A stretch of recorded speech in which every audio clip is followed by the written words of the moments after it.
Vamos ahora a centrarnos en otro hallazgo radiológico presente en el abdomen agudo. Este está en relación con las anormalidades en la distribución del aire en el tracto gastrointestinal y particularmente la dilatación de segmentos del mismo. Cuando el estómago se encuentra dilatado, ya sea con aire o alguna sustancia, por ejemplo líquida, a esto le llamamos gastromegalia. Realmente, más que considerar como entidades separadas a las causas de dilatación por aire y dilatación con presencia de líquido, puede haber sobreposición en las causas de las mismas. La dilatación por aire puede ocurrir por oclusión, por ejemplo, en el caso de un tumor que ocluya el vaciamiento gástrico o una estenosis gástrica o duodenal. También en pacientes con abundante aerofagia, o sea que literalmente degluten mucho aire, podemos ver de forma común dilataciones cuantiosas. Por ejemplo, en trastornos psiquiátricos, pacientes con ataques de pánico o pacientes los cuales se les somete a ventilación no invasiva, por ejemplo por mascarilla. Cuando el estómago presenta líquido dentro del mismo en bipedestación, va a presentar un nivel hidroaéreo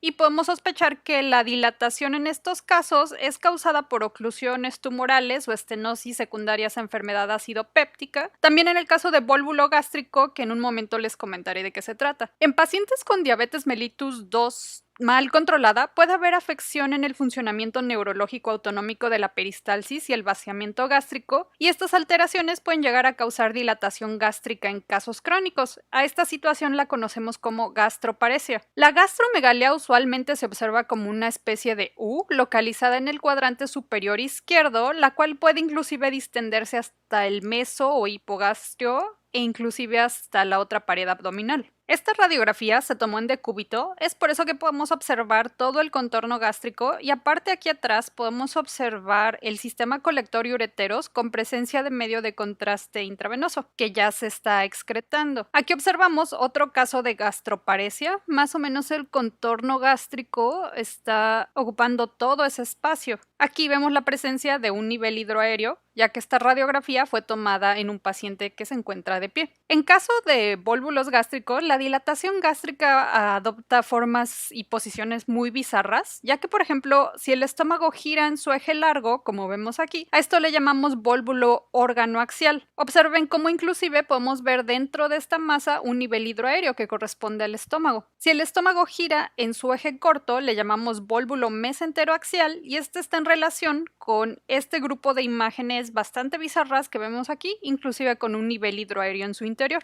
A grandes rasgos, podemos separar a las oclusiones intestinales en obstrucciones de asa cerrada, por ejemplo, cuando el intestino gira de esta forma sobre su eje, ocluyendo este segmento en dos puntos. Esta situación la conocemos como vólvulo. También está el caso en que este segmento, por ejemplo, tenga bridas o adhesiones que ocluyan dos puntos de este segmento de asa, y también está la oclusión de asa abierta, cuando existe, por ejemplo, una brida o adhesiones que ocluyen solo un punto en el asa. Existe también la oclusión completa y parcial o suboclusión, dependiendo si puede aún existir el paso del contenido gastrointestinal o no. Obviamente, las oclusiones completas tienen un cuadro clínico con sintomatología más grave, a diferencia de las parciales que pueden manifestarse a través de un periodo largo de tiempo. Finalmente, la última clasificación depende de la perfusión de las asas afectadas. Decimos que es simple si no existe compromiso vascular, sin embargo, si por ejemplo esta hernia se comprime al salir por el defecto y también se comprime el lecho arterial y o venoso, comienza a existir isquemia. A esto lo conocemos como estrangulamiento. Debido a la forma en que son irrigadas las asas intestinales a través de los vasos en el mesenterio, pueden ocurrir estrangulamientos en las hernias encarceradas, o que son hernias que no podemos reducir o regresar a su lugar, vamos. También en los vólvulos puede llegar a ocurrir esto. El estrangulamiento es menos frecuente en otras situaciones que provoquen oclusión. La dilatación de las asas de intestino delgado es usualmente un evento patológico que principalmente puede tener como etiología la obstrucción mecánica o las fallas en la peristalsis, y la falla en la peristalsis la conocemos como ilio. Vamos a hablar primero de las obstrucciones mecánicas.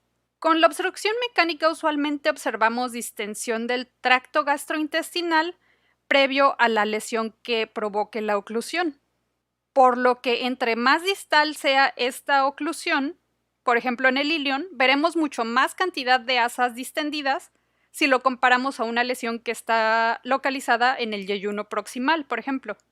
Las obstrucciones mecánicas pueden ser adquiridas externas a las asas intestinales o extrínsecas también se llaman, Y las causas más comunes de todas son las adhesiones o bridas que se forman principalmente tras eventos quirúrgicos.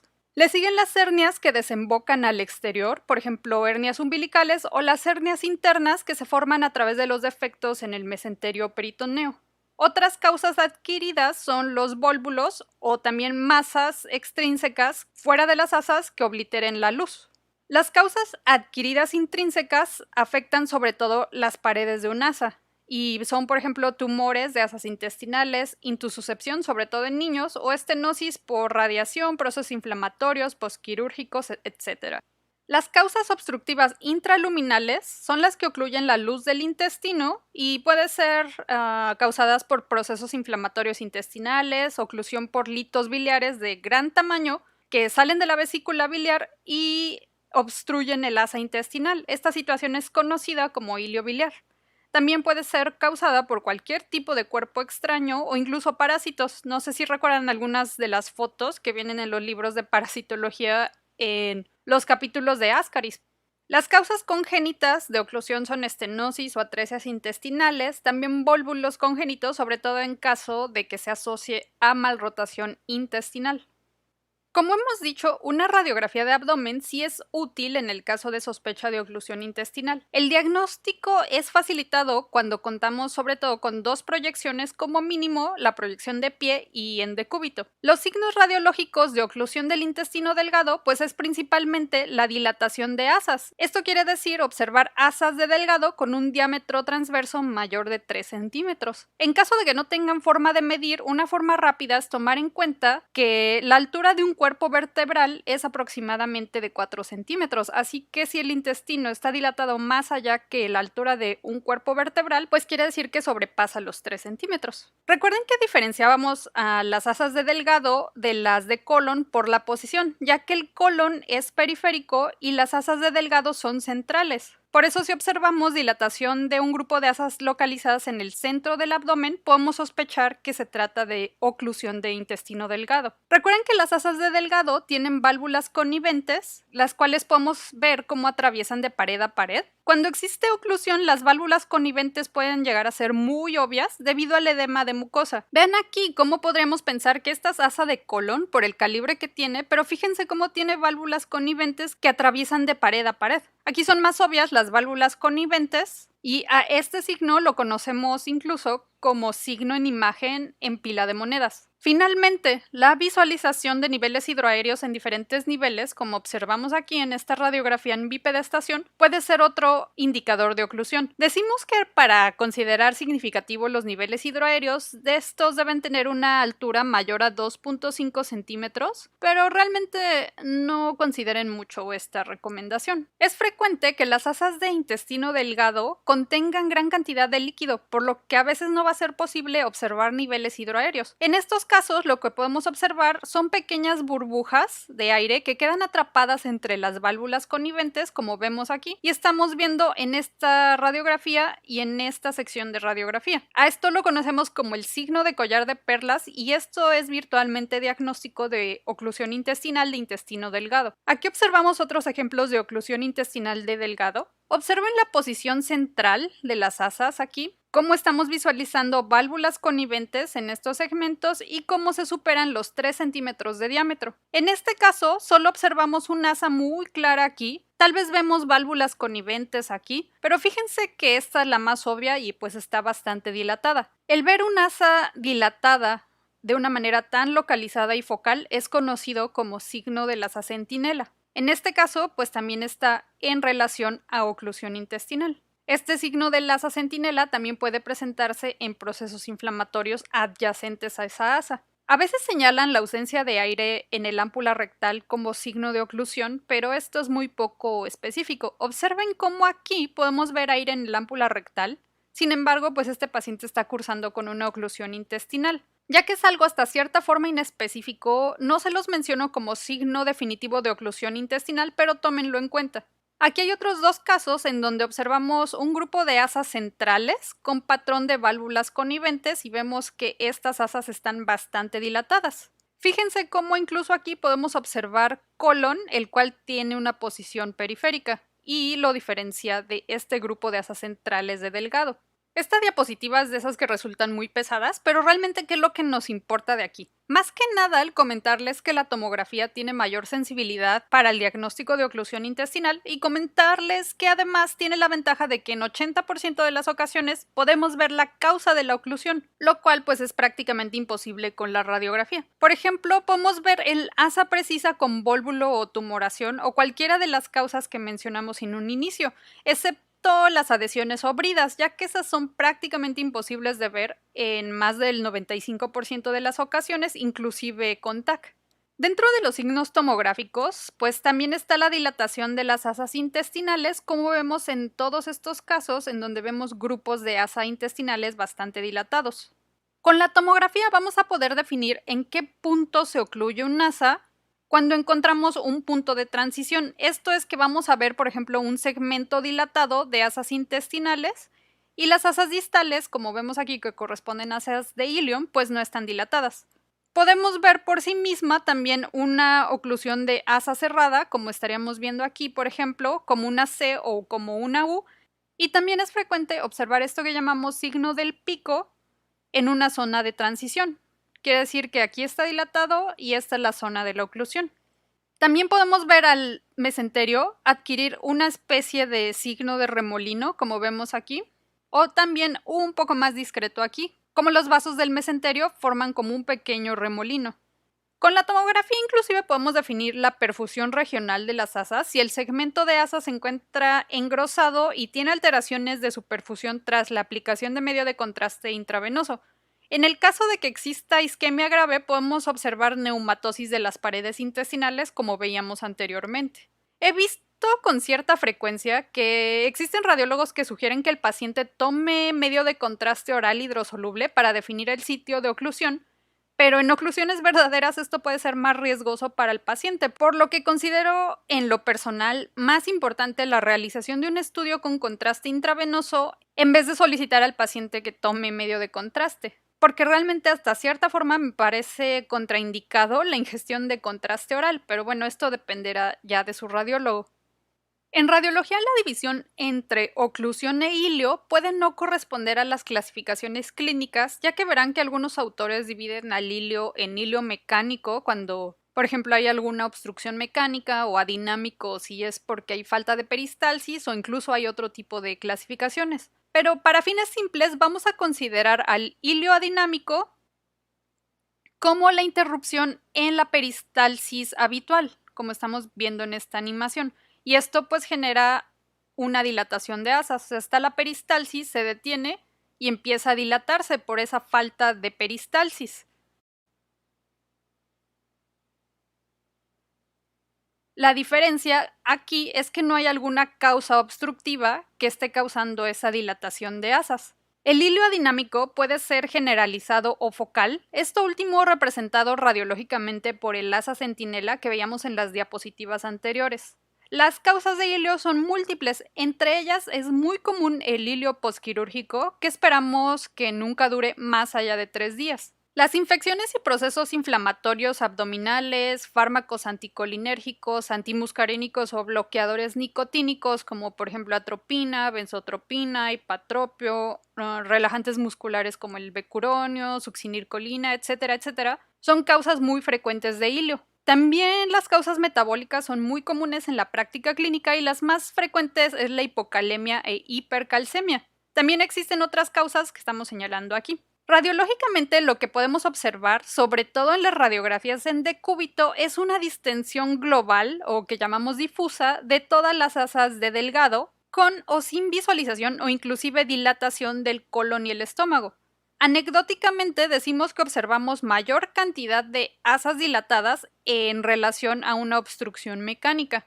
Decimos que predominan los niveles hidroaéreos al mismo nivel, como estaríamos observando, por ejemplo, aquí en esta radiografía, que pues está en bipedestación, pero realmente no quiere decir que esto no lo podamos observar en oclusiones mecánicas.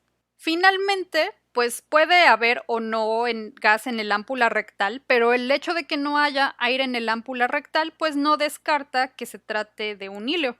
Observen cómo vemos dilatación periférica de las asas aquí y central, así que esto está en relación a dilatación de asas de delgado y colon, Vean cómo estas son austras, ya que no atraviesan completo de pared a pared. Igual, en esta imagen estamos viendo dilatación de las asas centrales de Delgado, de asas periféricas que corresponden a colon, e inclusive podemos ver aquí aire en el ámpula rectal.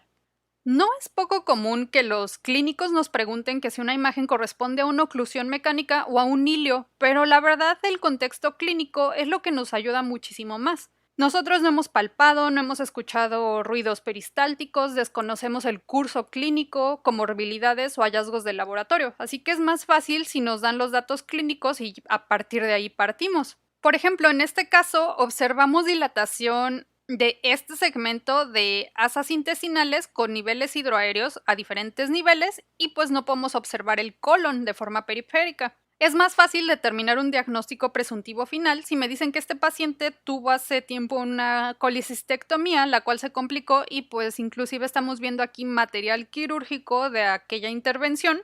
Y eso me haría pensar que una de las probabilidades es que sea, por ejemplo, una oclusión por bridas intestinales posquirúrgicas. Si me comentan que este paciente tuvo una apendicectomía hace 2 días y que además de todo no se ha movilizado y está medicado con opiáceos, pues sospecharíamos entonces con mayor seguridad que estas imágenes están en relación con un hilio posquirúrgico o medicamentoso, por ejemplo. Además de tomar estos hallazgos en cuenta, lo que quiero que quede claro es que la clínica es una de las mejores herramientas para diferenciar entre oclusión mecánica e hilio adinámico, y las imágenes pues prácticamente son solo un apoyo para confirmar sus sospechas. La dilatación del colon corresponde al 20% de las obstrucciones intestinales. Como el colon es un segmento relativamente corto, más o menos de 1,5 metros de longitud, este sigue un patrón en donde la porción proximal a la oclusión pues va a estar dilatada y la porción distal usualmente va a estar colapsada, ya que se evacúa el contenido y gases a través del recto y el ano. Las causas de obstrucción del colon son diversas y la causa más común es el carcinoma colorectal. También están las enfermedades inflamatorias que causan inflamación regional que pueden desencadenar estenosis y adherencias, como por ejemplo el caso de la diverticulitis o enfermedades inflamatorias como la colitis ulcerativa o enfermedad de Crohn. En adultos mayores sin movilización, la impactación fecal es una de las causas más comunes de dilatación en el colon. También son muy frecuentes las obstrucciones de asa cerrada como vólvulos. Recuerden la posición periférica de las asas de colon, por lo tanto, en las oclusiones colónicas observamos dilatación de asas que están localizadas sobre toda la periferia. En estas asas dilatadas observamos austras, las cuales son estas aculaciones de su pared que no atraviesan de pared a pared de una forma completa, a diferencia de las válvulas conniventes. La dilatación de los diferentes segmentos del colon, recuerden que depende del segmento, básicamente si sobrepasa los 10 centímetros a nivel del ciego u 8 centímetros a nivel del colon ascendente, o si sobrepasa más allá de 5,5 o 6 centímetros en general, pues podemos estar sospechando de dilatación colónica. Pero repito que varía mucho dependiendo de la capacidad de distensión de cada segmento y de cada paciente. Existe una regla mágica, digamos, que se llama la regla del 3-6-9, que nos dice que el intestino delgado se puede distender hasta 3 centímetros, el colon se puede distender hasta 6 centímetros y el ciego puede distenderse hacia 9 centímetros. Esta es una regla pues bastante rápida para recordar los calibres de los intestinos. Aquí tenemos 2 radiografías con oclusiones distales de colon. En esta imagen podemos ver dilatación de todos los segmentos del colon y no observamos aire más allá de esta sección de colon sigmoides bastante proximal. En este caso existe una dilatación extrema de todos los segmentos. Es hasta este segmento distal de colon en donde comienza a disminuir el calibre. Vean cómo podemos observar austras en las paredes de todo este grupo de asas dilatadas. Otros 2 ejemplos más de oclusión del colon. En esta imagen podemos ver la dilatación del ciego, colon ascendente, colon transverso hasta el segmento distal descendente. Vean, no podemos visualizar gas en el ámpula rectal aquí. En esta otra imagen podemos ver la dilatación de todos los segmentos y fíjense cómo las asas dilatadas que están aquí abajo tienen válvulas conniventes o líneas que cruzan de pared a pared, por lo que esta oclusión pues está afectando tanto al colon como al intestino delgado o una sección del intestino delgado. Como dijimos, la causa más común de oclusión del colon en adultos es el cáncer de colon. Prácticamente casi la totalidad de los procesos malignos de colon son adenocarcinomas. En más de la mitad y hasta en 2/3 de pacientes, el cáncer de colon surge mediante esta vía que ya está bien establecida, llamada secuencia pólipo-carcinoma, en donde en un colon normal ocurre disfunción del gen supresor de tumores, APC. Esto provoca pólipos colónicos que se consideran procesos neoformativos de riesgo. En caso de que ocurra activación del oncogen CRAS sobre este pólipo, comienza a ocurrir atipia celular y pues va a haber un aumento en el tamaño del pólipo. Esto va a formar un adenoma en el colon,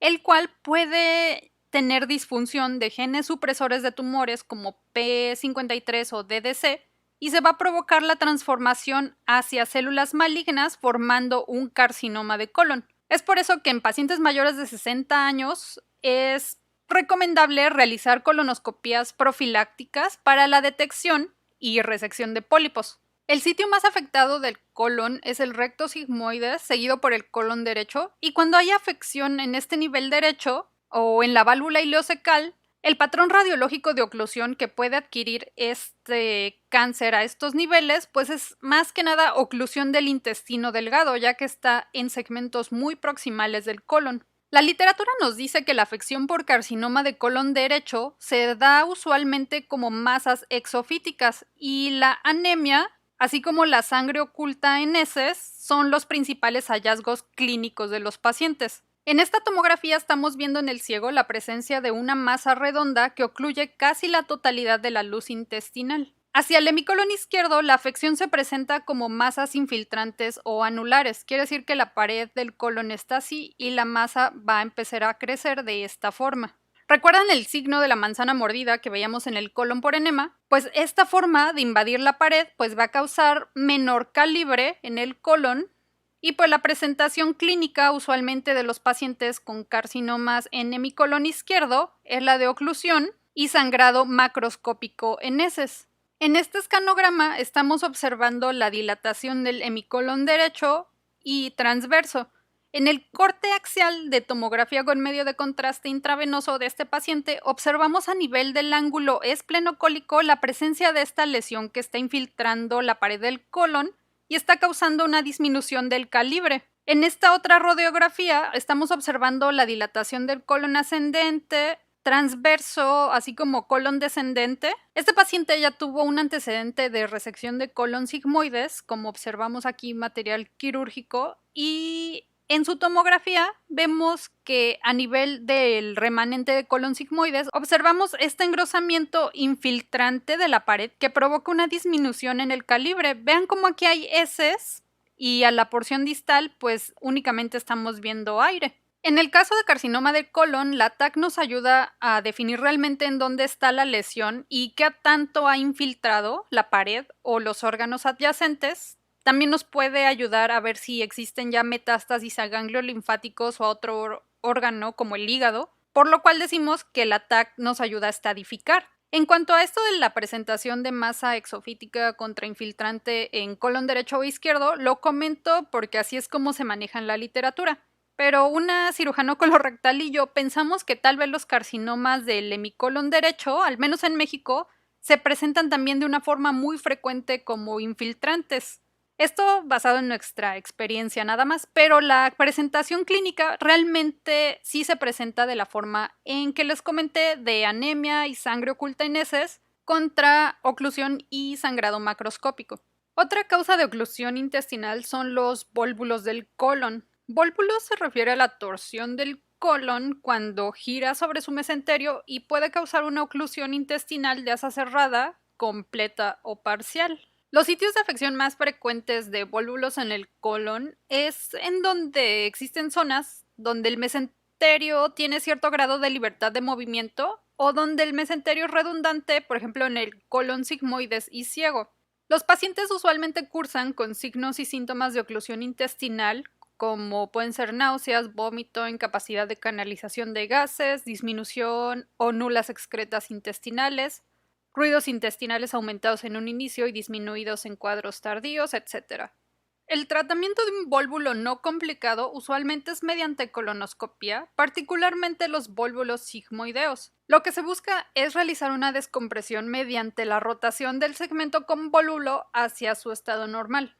Esta patología puede llegar a complicarse debido a que los vasos intestinales atraviesan el mesenterio y cuando éste gira puede traer consigo complicaciones isquémicas del segmento convólvulo, el cual puede desencadenar necrosis. Esta asa necrótica tiene que ser resecada de manera quirúrgica. El vólvulo del colon más común es el vólvulo del colon sigmoides. Debido a que existe una torsión de asa cerrada en este segmento, podemos observar una dilatación de los segmentos proximales del colon y ausencia de gas en los segmentos distales usualmente. Este tipo de vólvulos es frecuente en ancianos y en personas que consumen una dieta rica en fibras. La radiografía de abdomen es útil debido a que el aspecto que adquiere un vólvulo es muy típico. Vamos a observar una dilatación de asa cerrada como una imagen que se origina en la pelvis y se extiende hacia el abdomen superior, pudiendo inclusive alcanzar el diafragma. Decimos que esta imagen tiene un aspecto de U invertida o de grano de café. Le llamamos signo de las 3 líneas a este hallazgo que observamos usualmente en fosa ilíaca izquierda, pero también podemos ver en fosa ilíaca derecha, particularmente cuando los vólvulos son de gran tamaño. Las 3 líneas están formadas por las paredes laterales de este complejo de asa cerrada y por ambas paredes mediales que se suman formando esta línea central. Vean cómo además este segmento de asas no presenta austras en su pared, sino que se ve muy liso.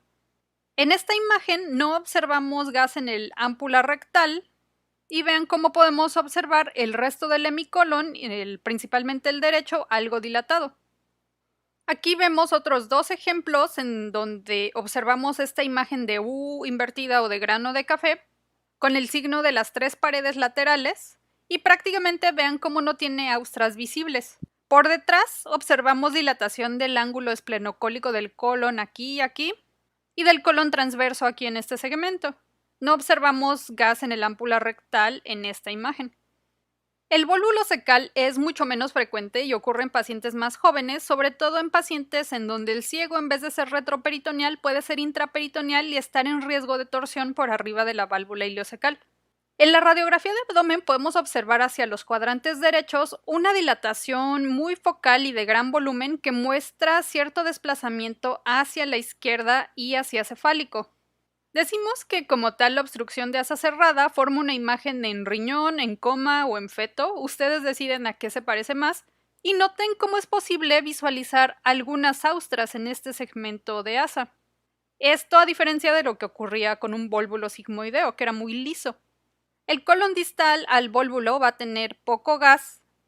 Vean cómo aquí podemos identificar un segmento de colon transverso con gas, pero realmente no vemos mucho más gas allá, inclusive no hay aire aquí en el ámpula rectal. Aquí observamos 2 ejemplos de vólvulos secales en donde hay un segmento de algo que parece colon con una posición bastante bizarra, en donde observamos una imagen con aspecto de feto, podemos decir. Vemos aquí cómo hay algo de aire en el resto del colon. Y aquí prácticamente no hay nada distal al sitio del vólvulo. Y podemos ver algunas austras aquí y aquí en este segmento. Un socorrido diagnóstico radiológico para explicar el dolor abdominal es la coprostasis, que básicamente significa que el residuo fecal ha pasado mucho tiempo en el colon, por lo que la mayor cantidad de agua posible ya fue absorbida y ha vuelto a esta materia fecal más sólida, dificultando su expulsión. Esto ocurre principalmente en pacientes que cursan con un cuadro de constipación. En prácticamente todas las guías clínicas se encontrarán con el hecho de que la constipación no requiere estudios de imagen, ya que es un diagnóstico el cual se puede integrar mediante un interrogatorio y exploración, y en teoría se deja la radiografía para los pacientes en donde no se puede completar de manera óptima una integración diagnóstica. Pero bueno, yo entiendo que de todos modos se solicita la radiografía por X o por Y, ¿y qué es lo que observamos?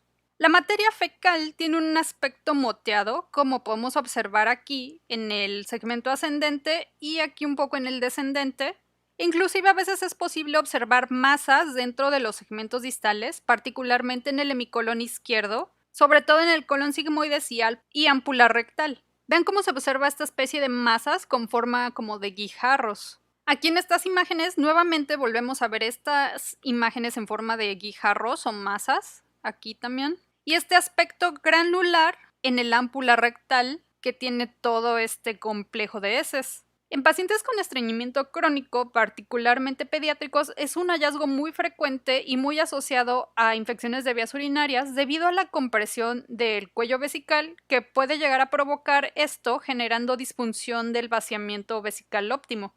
El extremo más grave de la coprostasis es la impactación fecal, en donde las heces son tan sólidas que prácticamente forman un depósito obstructivo que puede inclusive cursar con cuadros de oclusión intestinal severos. Son situaciones frecuentes en pacientes inmóviles o institucionalizados, como los pacientes en casas hogar para edades muy avanzadas, pacientes con alteraciones psiquiátricas o inclusive es común en ciertos rasgos de personalidad. Lo que observamos es a lo que personalmente le llamo como un peñasco de materia fecal que conocemos como fecaloma, el cual se observa usualmente en el ámpula rectal con extensión proximal y créanme que puede llegar a tener una gran extensión. Si este fecaloma adquiere gran tamaño puede llegar a comprimir las paredes del colon y recto, causando isquemia del mismo y abdomen agudo, y a esta situación la conocemos como colitis estercoral. Observen en esta tomografía axial cómo en el ámpula rectal está completamente lleno por materia fecal y aquí lo podemos ver también en reconstrucción sagital, cómo está comprimiendo la vejiga. En 2 ocasiones que he visto impactaciones de este grado, los clínicos no creyeron que fuera una impactación lo que palpaban, ya que el paciente les comentó que seguía evacuando, pero resulta que las evacuaciones eran muy líquidas y de muy bajo volumen. Así que tomen en cuenta que pueden existir ultrafiltrados, por así decirlo, de evacuaciones, pero esto no significa que realmente estén evacuando y que eso sea una evacuación normal. Vamos a ver ahora situaciones en donde se dilata el colon sin que necesariamente exista alguna situación que obstruya el colon, sino que realmente hay alteraciones en la peristalsis del mismo y estas situaciones las conocemos como megacolon. En pacientes pediátricos existe esta condición en donde de forma congénita existen segmentos distales del colon con ausencia de ganglios mientéricos de Auerbach. Esta situación la conocemos como síndrome de Hirschsprung. El colon proximal sí posee ganglios y este se dilata. En un estudio de colon por enema podemos encontrar este tipo de imágenes con la zona de transición entre las regiones que sí tienen ganglios mientéricos y las regiones con ausencia de ganglios mientéricos. Otras 2 situaciones de megacolon son más comunes en pacientes adultos y vamos a detallar un poco más en ellas. Una es en el caso de la ausencia aguda de peristalsis en el colon, que conocemos como síndrome de Ogilvy o megacolon agudo, y la otra es el megacolon tóxico. El síndrome de Ogilvy también es conocido como pseudoobstrucción o pseudooclusión aguda del colon. Es pseudo porque, como les mencioné, en realidad no existe alguna causa mecánica que esté causando esta dilatación. Aún las causas no están totalmente definidas, pero se ha sugerido que se debe probablemente a un desequilibrio en el sistema nervioso autonómico en donde existe pérdida de la peristalsis colónica que desencadena una dilatación masiva del colon, pero recuerden que no existe alguna alteración anatómica obstructiva. Generalmente afecta a pacientes adultos mayores o encamados y está asociada a la ingesta de medicamentos anticolinérgicos, enfermos críticos, desequilibrio hidroelectrolítico o cirugías recientes. Prácticamente comparte asociaciones con el hilio adinámico. Por imagen podemos encontrar dilatación de todos los segmentos del colon. Las medidas podríamos decir que superan 6 centímetros en colon o 10 centímetros en el hemicolon derecho de pared a pared. Pero realmente tenemos que integrar el contexto clínico de una gran distensión abdominal con ruidos intestinales hiperactivos o normales y este patrón tan evidente de dilatación en todos los segmentos del colon. Estamos observando aquí esta radiografía como tiene todos los segmentos de colon ascendente, transverso y sigmoides con una gran dilatación. Este es un escanograma, que es una especie de radiografía que se toma en un tomógrafo en donde nos sirve para señalar desde dónde a dónde queremos tomar nuestra tomografía. Aquí estamos viendo esta gran dilatación de una asa periférica que corresponde al colon. Aquí observamos 2 cortes de tomografía con medio de contraste intravenoso en ventana de tejidos blandos y ventana pulmonar, en donde observamos esta gran dilatación de asas anteriores que igual corresponde al colon. Si hicieran una colonoscopía de este paciente, no encontrarían alguna alteración anatómica realmente que explicara esta dilatación, por lo que si ustedes colocan una sonda de descompresión rectal, esto es bastante útil para los pacientes. La dilatación del colon cuando existe toxemia sistémica la conocemos como megacolon tóxico. Esto de toxemia lo escucharán también como el término que se utiliza en preeclampsia y eclampsia en el embarazo, pero aquí entendemos como toxemia o estado tóxico al estado clínico que adquiere un paciente tras la activación de mecanismos de defensa contra las toxinas producidas por bacterias o por lesión de tejidos celulares. En el megacolon tóxico va a existir una pérdida del tono del colon con una dilatación de todos los segmentos o alguna porción muy focal del mismo. Debido al riesgo de perforación que existe con el megacolon tóxico, tiene una mortalidad alta más o menos del 20%. Usualmente es una complicación de colitis ulcerosa crónica inespecífica o CUSI, también del proceso infeccioso generalmente causado por Clostridium difficile en las colitis pseudomembranosas, las cuales, por favor recuerden que es una complicación del mal uso y altas dosis de antibióticos, particularmente beta-lactámicos como penicilinas, cefalosporinas. También puede ser causado por algunas quinolonas. El megacolon tóxico también puede ocurrir por algún otro tipo de infecciones o colitis isquémica. La diferencia con el síndrome de Ogilvy es que el paciente va a tener marcadores clínicos y de laboratorios que indiquen toxemia, por ejemplo, elevación de reactantes de fase aguda, leucocitosis, anemia, fiebre, etc. Radiológicamente podemos observar la dilatación de los segmentos del colon con borramiento de las austras. Recuerden que esto podría ser un indicador de importante edema de pared o colitis en el colon, colitis real. En esta radiografía podemos observar también engrosamiento de las paredes, sobre todo del colon transverso. Aunque el colon solo tenga una dilatación leve, por ejemplo que apenas si sobrepase los 5 centímetros, pero ya haya cambios en la mucosa, hay que sospechar de megacolon tóxico. Por ejemplo, en esta tomografía, vean cómo la pared es bastante irregular y se encuentra engrosada. También aquí en esta reconstrucción coronal, vean cómo está bastante engrosada la mucosa y muy irregular.